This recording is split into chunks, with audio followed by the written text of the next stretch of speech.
पहला वर, पहला वर, पहला वर। अयोध्या के सिंहासन पर अब राम नहीं, भरत बैठेगा, भरत बैठेगा। अयोध्या का राजा अब राम नहीं, मेरा पुत्र भरत बनेगा, पुत्र भरत बनेगा।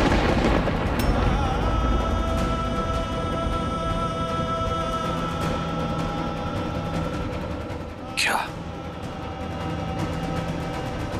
तुम्हें भान भी है कैकेयी तुम क्या कह रही हो? मैं एक राजा और मेरा कर्तव्य है अपनी प्रजा को एक योग्य राजा देना। तो भरत योग्य नहीं है किंतु वो राम नहीं है। अर्थात आप मानते हैं कि आपको केवल राम प्रिय है? हाँ, मुझे राम सबसे प्रिय है। पूरी अयोध्या की प्रजा को राम प्रिय है क्योंकि उसमें उत्तराधिकारी बनने के सब गुण हैं। कैकेयी, जब हम संसार से विदा लेंगे तो राम हमारा नाम आगे बढ़ाएगा।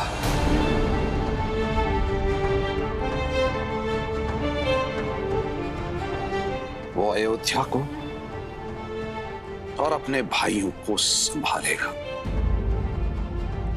अयोध्या को आवश्यकता है राम की, मुझे आवश्यकता है राम की, भरत को आवश्यकता है राम की। और कैकेयी, राम के होते अयोध्या की प्रजा भरत को राजा स्वीकार नहीं करेगी।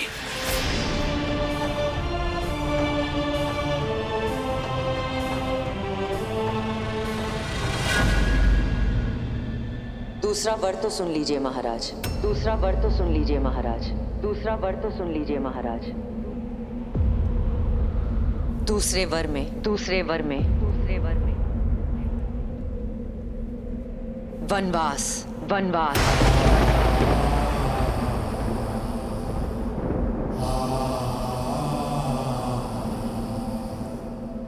राम के लिए 14 वर्ष का वनवास, 14 वर्ष का वनवास।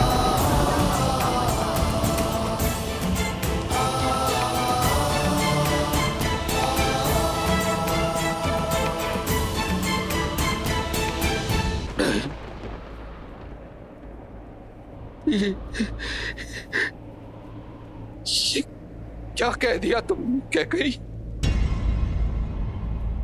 तुम इतनी निर्दयी और निष्ठुर नहीं हो सकती कैकेयी। पूरा जिसके प्राण तुम में बसते हैं, जो तुम्हें पूछता है,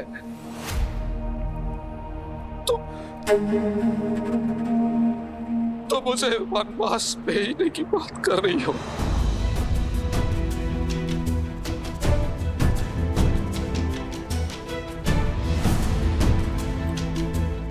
कैकेयी, मेरे प्राण ले लो कैकेयी, किंतु मेरे राम पर दया करो। एक माँ के नाम को कलंकित मत करो कैकेयी। ये माँ अपना मन बना चुकी है, अब देखना ये है कि एक पिता अपने पुत्र प्रेम में अपने दिए गए वचनों का तिरस्कार करता है या अपने प्राण देकर भी अपने वचनों की पूर्ति करता है। नहीं कैकेयी, तुम ऐसी नहीं हो कैकेयी, तुम ऐसी बिल्कुल नहीं हो।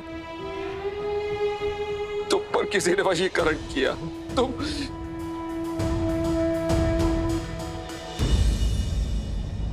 अच्छा ठीक है, मैं भरत को राजा बना दूंगा।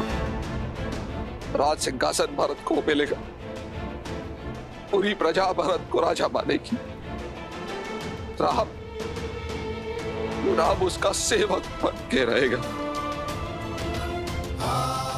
किंतु मुझे मेरे राम से दूर मत करो, उसे ऐसा दंड मत दो कैकेयी, उसे यही रहने दो के उसे यही रहने दो। मेरे पुत्र का भविष्य बनाने का मार्ग यही है कि राम वन के मार्ग को चला जाए।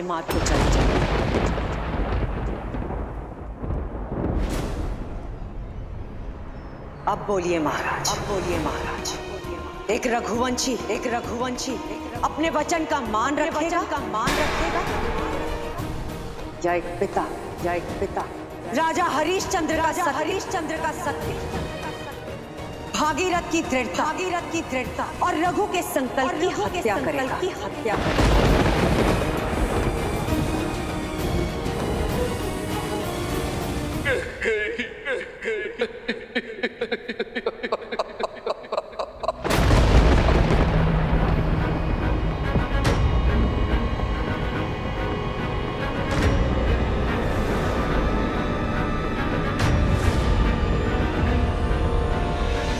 तुमने दो अंधों के जीवन का सहारा छीना है।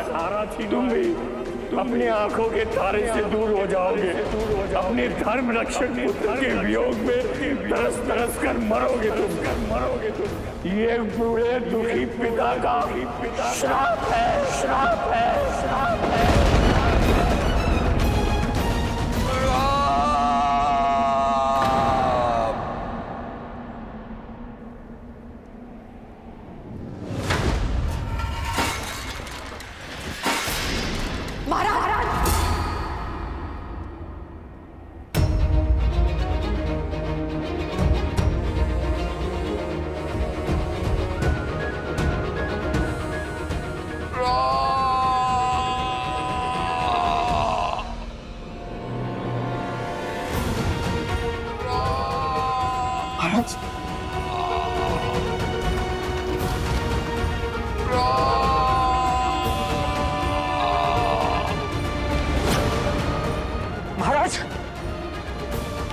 महाराज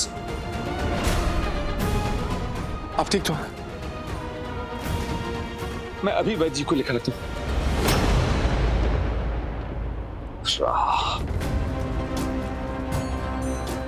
मेरे राम को बुलाओ सुमंत। जी महाराज।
कैकेयी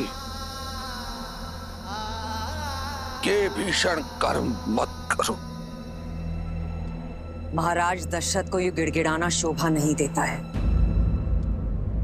आप अपने कर्तव्य से डिग सकते हैं, किंतु ये माता अपने धर्म पर अडिग रहेगी।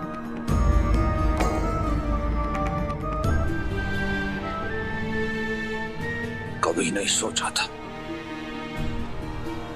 मेरा अपना कवच एक विशाला बाण बनकर मेरी ही छाती को फेंक देगा।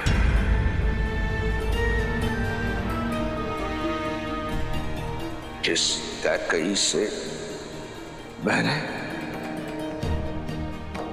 जीवन से अधिक प्रेम किया, वही मेरी मृत्यु का दूत बनकर आएगी। पछताओगी क्या गई, पछताओगी।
जिस भरत के लिए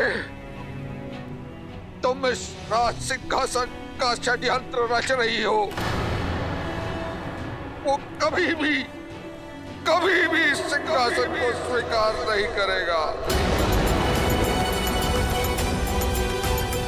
देख लेना, तुम देख लेना कैकेयी, मेरा राम एक दिन अयोध्या का राजा बनेगा। मेरा राम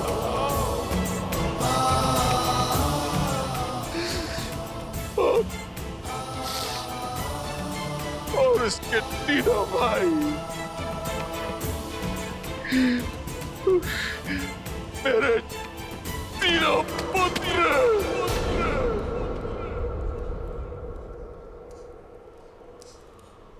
उसकी सेवा में उसके साथ खड़े हो गए।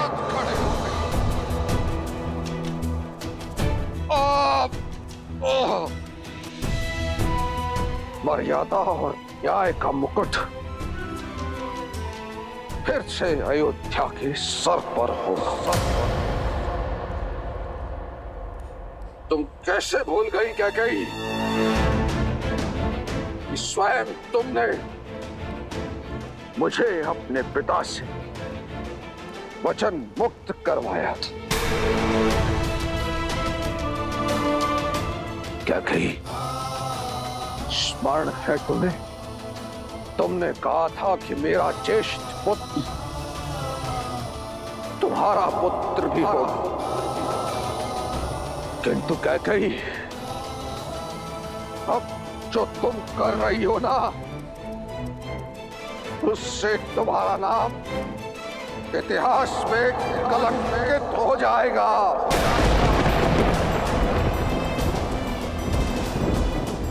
अयोध्या के लिए तुमने जो वर्षों का तप और त्याग किया है कैकेयी। लालच की अग्नि में तुमने उसे एक क्षण में भस्म कर दिया। कैकेयी, देख लेना, तुम्हारी आत्मा को अनंत काल तक मुक्ति नहीं मिलेगी, नहीं मिलेगी मुक्ति।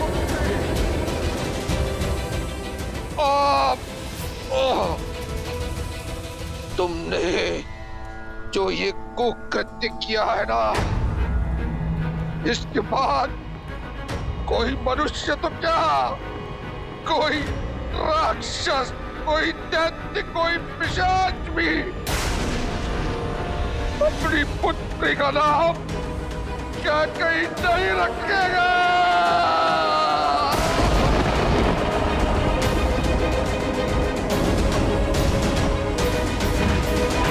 महाराज, तो राम मुझसे निकट आने का प्रयास भी मत कर रहा। तो ईश्वर से एक ही प्रार्थना है, कभी भी तुम्हारा मुख ना देखूं और ना ही तुम्हारा स्वर सुनना पड़े।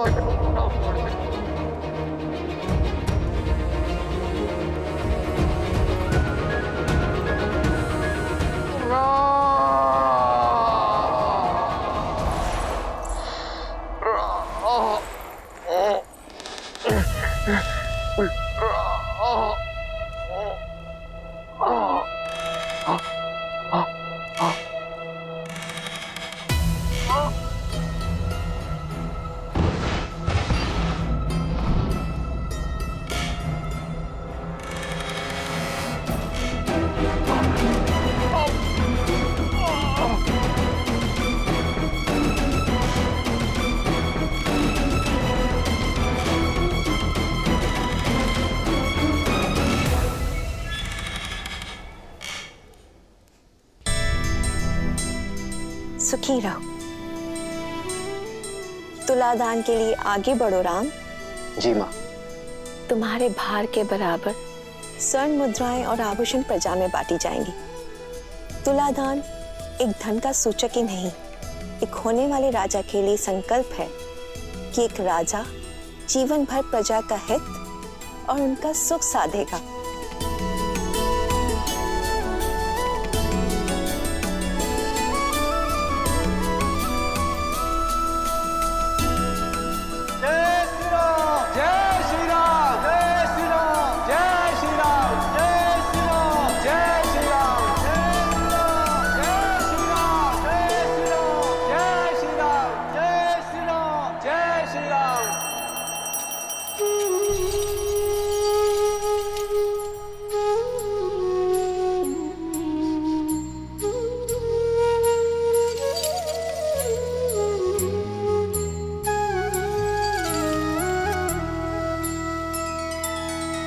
श्री रामचंद्र कृपालु भजु मन हरण भव भय दारुणम। नव कंज लोचन कंज मुख कर कंज पद कंजारुणम। भगवान के अवतार का केवल नहीं गुणगान है, कैसे नारायण बने नर इसका पावन ज्ञान है।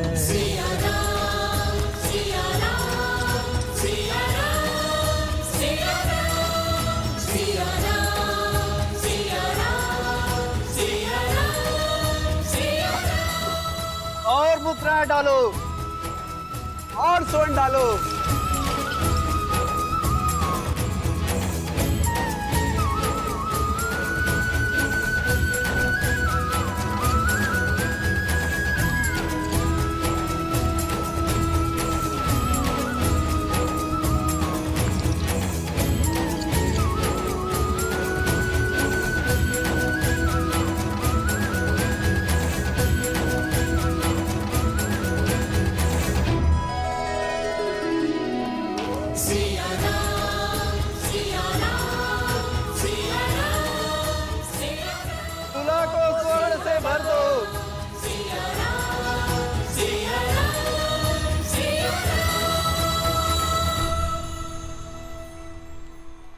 कहीं संसार भर का स्वर्ण ही ना समाप्त हो जाए।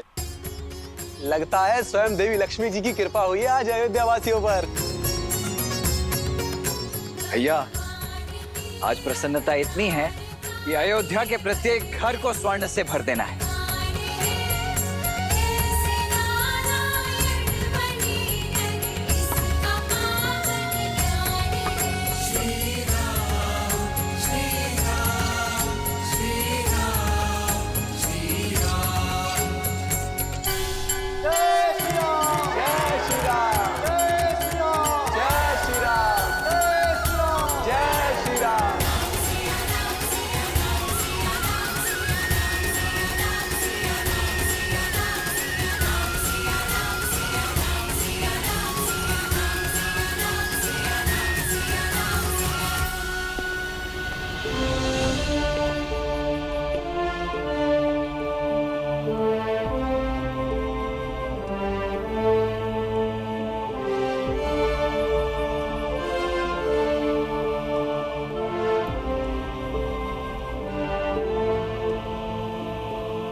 राम, महाराज दशरथ ने तुरंत आपको स्मरण किया है। वो कोप भवन में महारानी कैकेयी के साथ।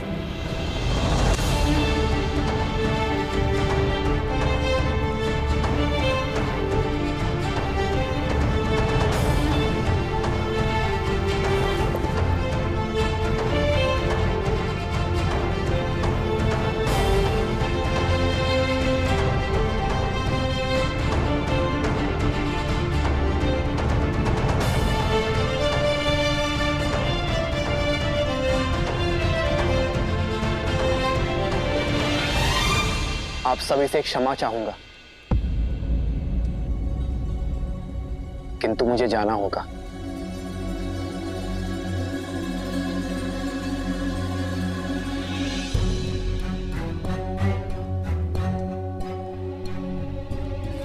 लक्ष्मण,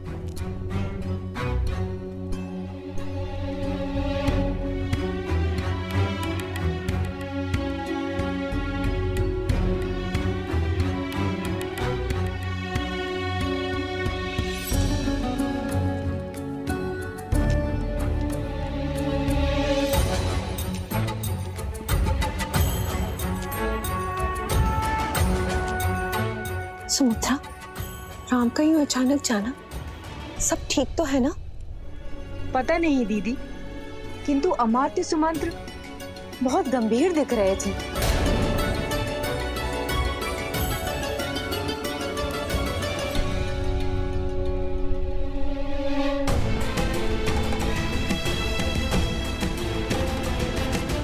पिताश्री कब से कोप भवन में माता कैकेयी के साथ है? कल रात्रि से।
पिताश्री,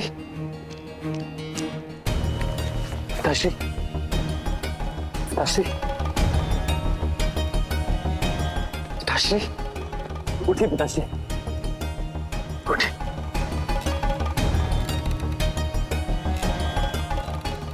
विश्राम करिए पिताश्री।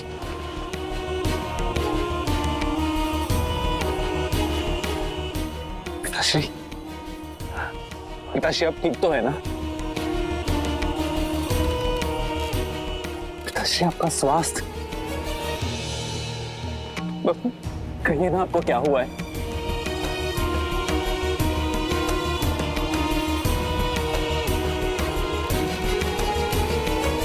माँ, आप थी ना पिताश्री के साथ, तो कहिए ना क्या हुआ है इनको?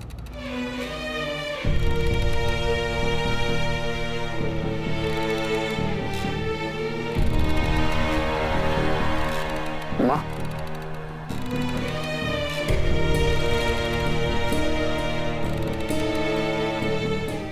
पिताश्री,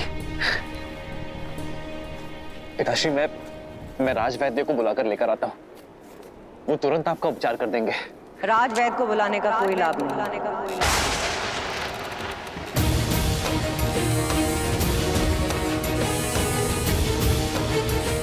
इनकी पीड़ा तन की नहीं, मन की है, मन की है।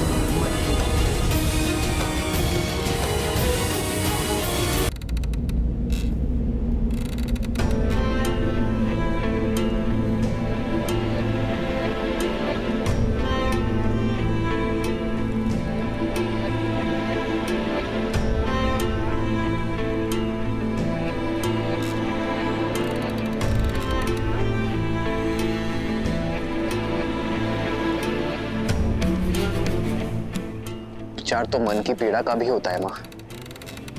आप मुझे बताइए, कौन सी बात है जो पिताश्री के मन को व्यथित कर रही है? क्या आप दोनों के बीच कुछ मतभेद हुआ है? मैं बात करूंगा पिताश्री से माँ। आपस में बैठकर बात करेंगे तो मतभेद दूर हो जाएगा। मतभेद हल हो सकते हैं, मनभेद नहीं। और वैसे भी इस समस्या का कारण ना तुम्हारे पिताश्री हैं और ना मैं। तो फिर कौन है माँ? तुम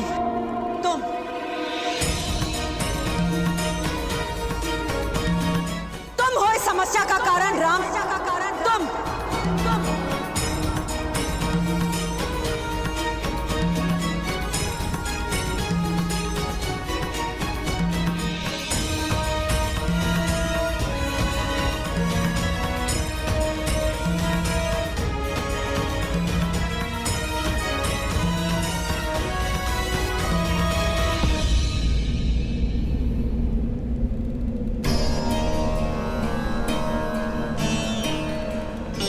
ऐसा क्या अपराध कर दिया मैंने माँ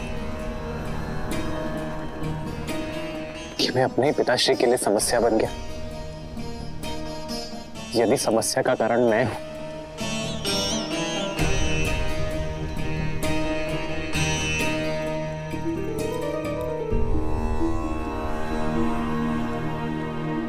तो उसका निवारण भी मैं ही करूंगा माँ।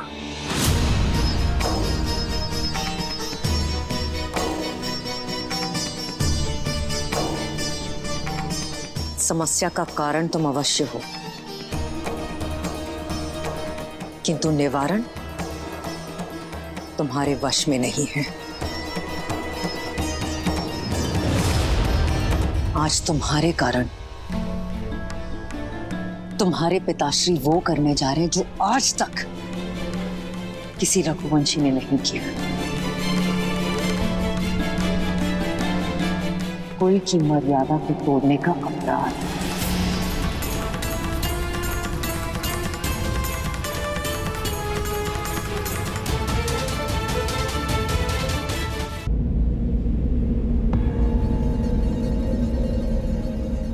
माँ, आप मुझे दोषी मानती हैं,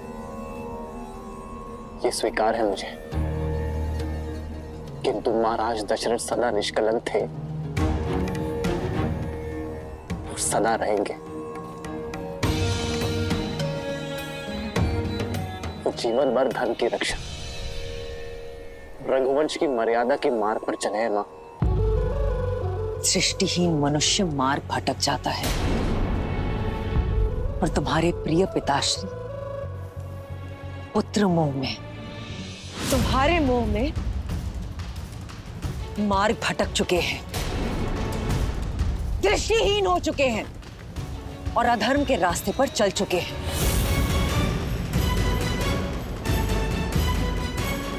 विश्वास नहीं होता? देखो उनकी ओर, देखो।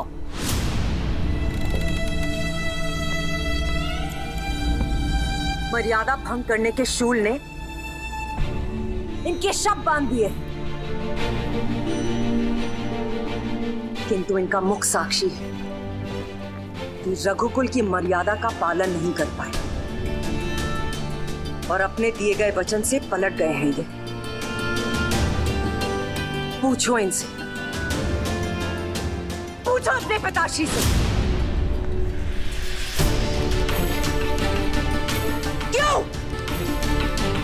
क्यों मेरे बलिदान का मान नहीं रखा जा रहा है? सम्रासुर युद्ध के पश्चात जो 2 वरदान मुझे दिए थे, उनकी पूर्ति करने से क्यों हिचकिचा रहे हैं? पूछो अपने पिताश्री से राम, पूछो।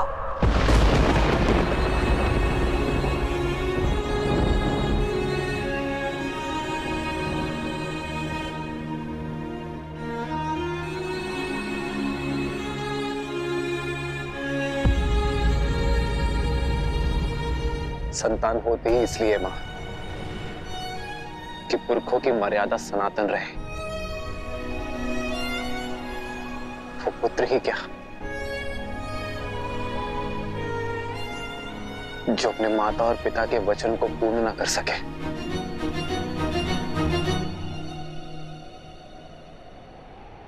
क्या वर मांगे थे आपने मां? आदेश दीजिए।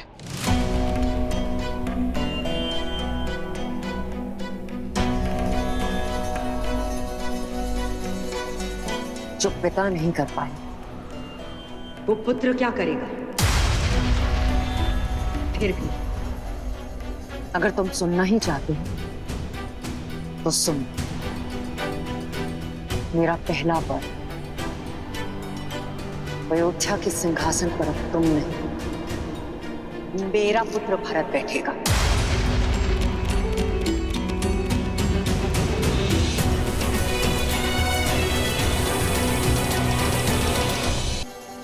अगर तुम सुनना ही चाहते हो तो सुन।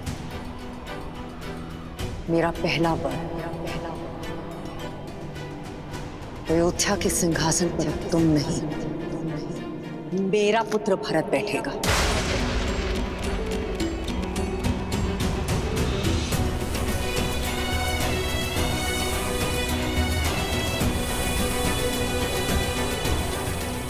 बस इतनी सी बात मां, इसके लिए आपने अपना वरदान व्यर्थ कर दिया। मुझसे बोला होता मां आपने, आपको वर मांगने की आवश्यकता ही नहीं पड़ती।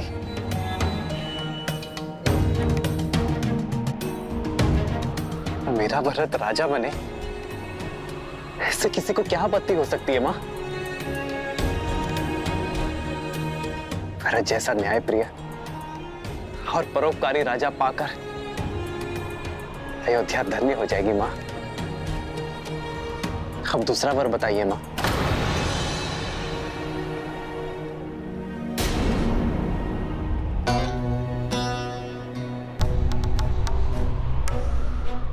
मेरा दूसरा वर,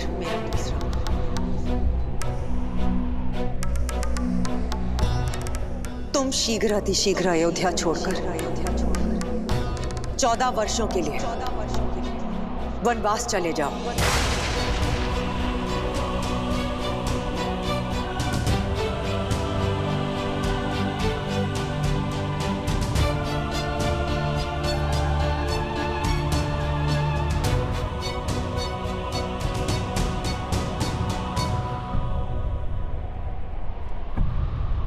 स्वीकार है मुझे मां, स्वीकार है मुझे।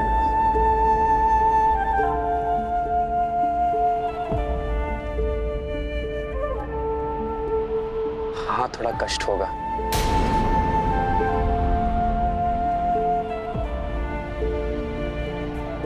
अपने बूढ़े पिता को और स्नेहमयी 3 माताओं को इस अवस्था में छोड़कर दूर जाना होगा। थोड़ा कष्ट होगा मां, किंतु कष्ट से अधिक आनंद भी होगा। आनंद की वनवास में मुझे मेरी देश और प्रजा को अधिक समझने का अवसर मिलेगा, संतों से सीखने का, संतों की सेवा करने का और उनसे उचित ज्ञान प्राप्त करने का अवसर मिलेगा।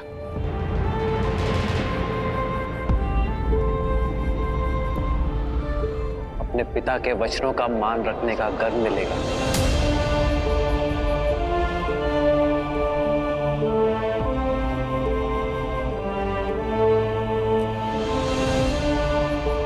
अपनी मां की इच्छा को पूर्ण करने का संतोष मिलेगा।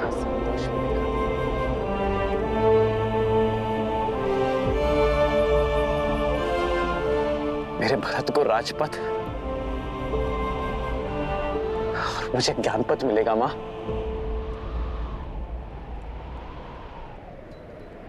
मां, ये वर मांगकर आपने इस राम की झोली में आनंद और सुख भर दिया है मां।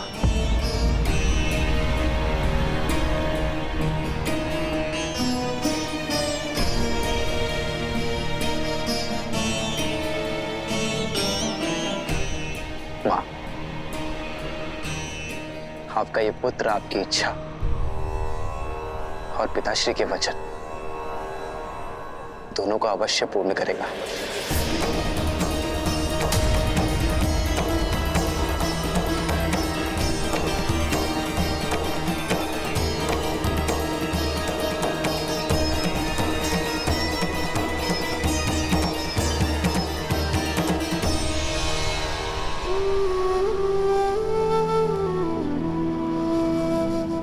पिताश्री, बस इतनी सी बात पर व्यथित हो गए आप। विश्वास नहीं था अपने राम पर।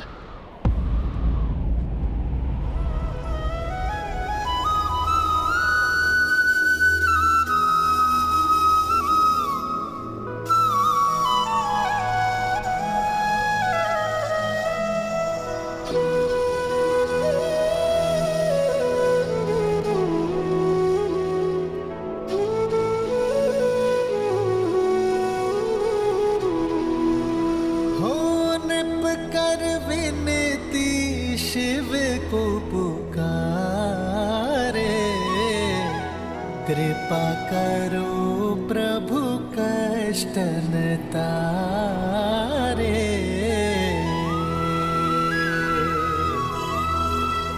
आशुतोष तुम जग पालनहारी, दीन दुखी मैं अवध बिहारी।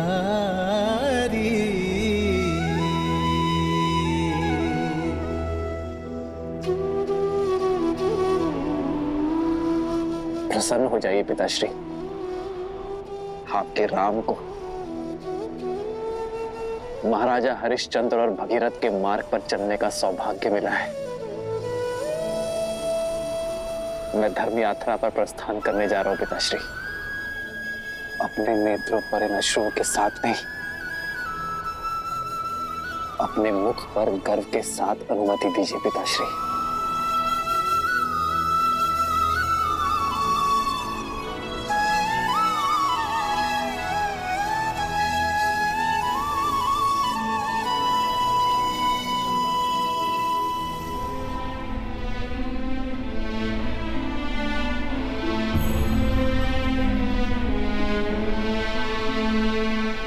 अमात्य सुमंत्र,